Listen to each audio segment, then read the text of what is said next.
every night. As I've mentioned every night, our week in San Francisco would simply not be possible without the generous help of Intel, the world's biggest manufacturer of microchips.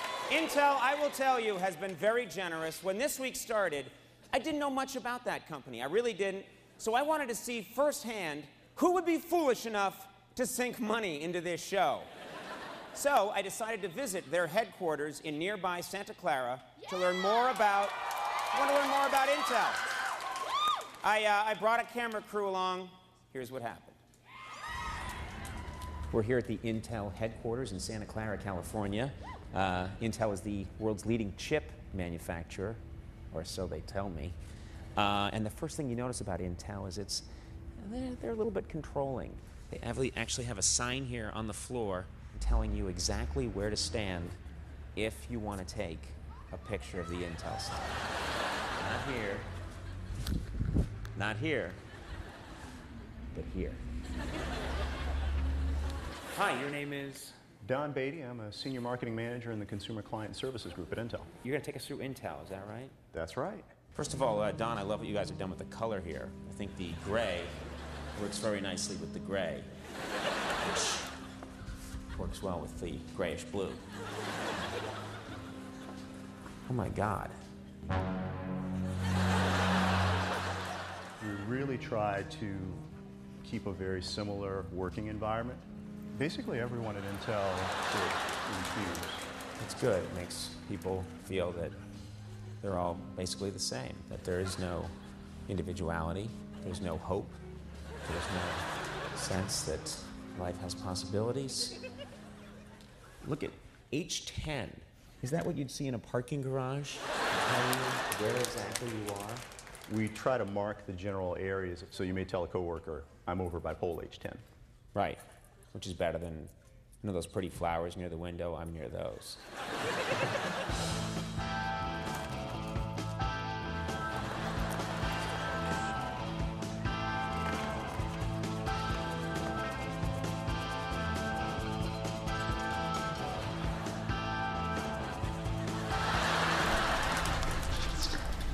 I'd like to introduce you. B10, this is C10.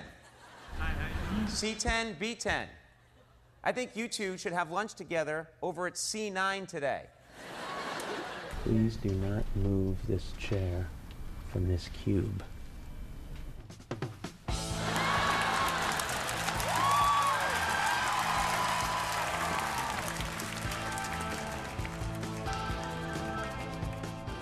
This is the Intel cafeteria, a giant room filled with some of the biggest nerds in the country.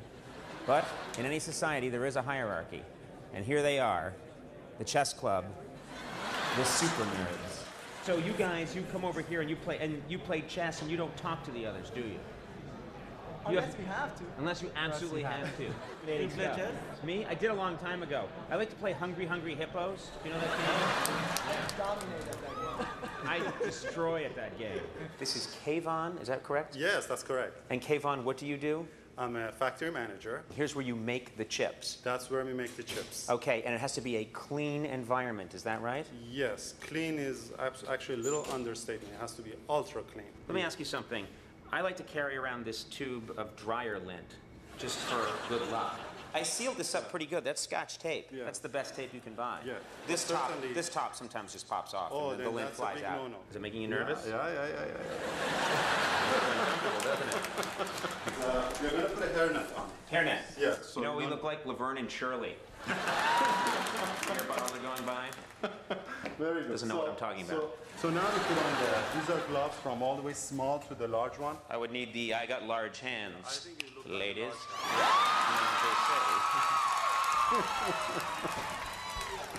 Okay. Good job. Nice job. First step. You got the hood on. Now we're going to put your gown. I'm not a child.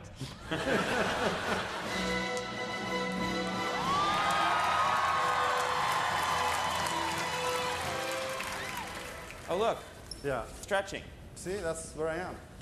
Is that you? Yeah, that's me. Hey, that's Kayvon. Can you show us what you did? Show us how you do it. This is your... Yeah? Let's see the other one. Nice. This is where you check the chip? That's where we check the chip. All right, do you mind if I take a look? Yes, please.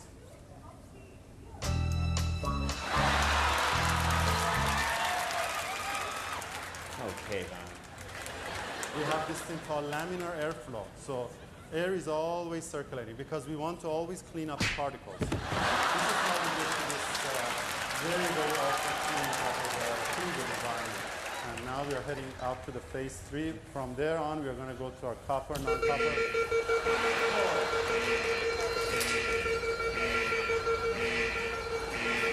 Intel actually has a museum. Here it is behind me, and I'm told that there's a group of second graders visiting the Intel Museum. So let's go see what's going on. Was this your first choice for a field trip? No! This shows you the sterile environment where they make the chips. Isn't that exciting? Yeah!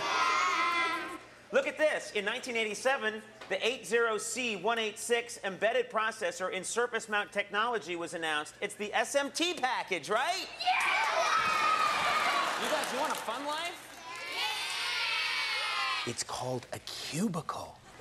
Can you say cubicle? Cubicle. Cubicle. Can you say confined space? Confined space. Can you say lifeless environment? Lifeless environment. Yes. Hold it. You say, I have to stay very, very late again. Honey, I need to stay very, very late again. Intel is making me work and work and work. Intel's making me work and work and work again. And they won't put pretty colors on the wall. And they won't put pretty clothes on the wall. And I want to come home. And I want to come home. But I can't come home. I can't come home. I feel like I need to get my boss and throw him out the window. What? Oh, this kid needs counseling.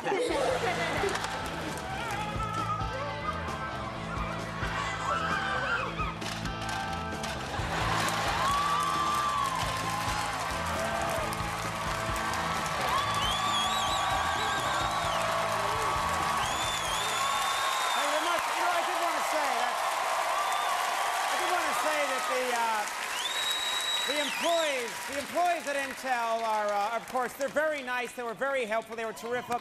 No wonder Intel is the world leader in microchip innovation. In fact, there's only one brand in the Bay Area that's closer to my heart. I'm speaking, of course, about Sam Woe's Restaurant.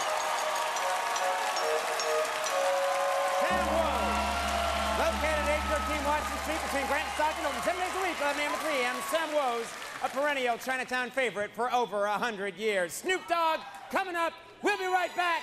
Stick around. We'll see you then.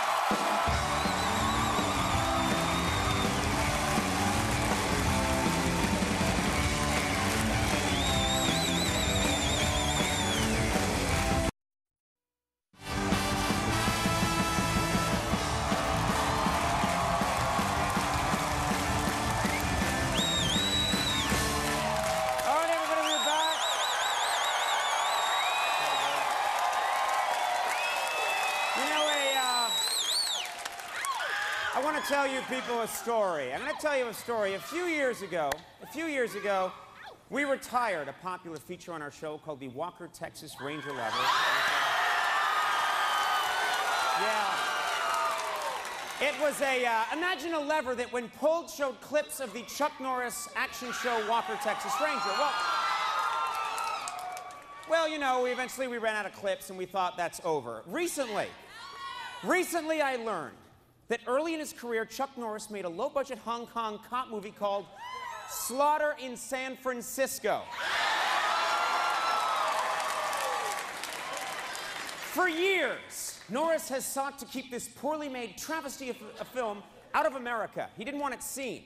He has succeeded until now, thanks to our very own Slaughter in San Francisco lever.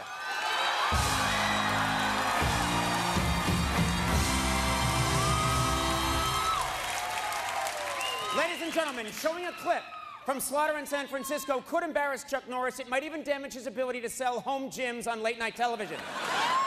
Which is why I will not be pulling the Slaughter in San Francisco lever.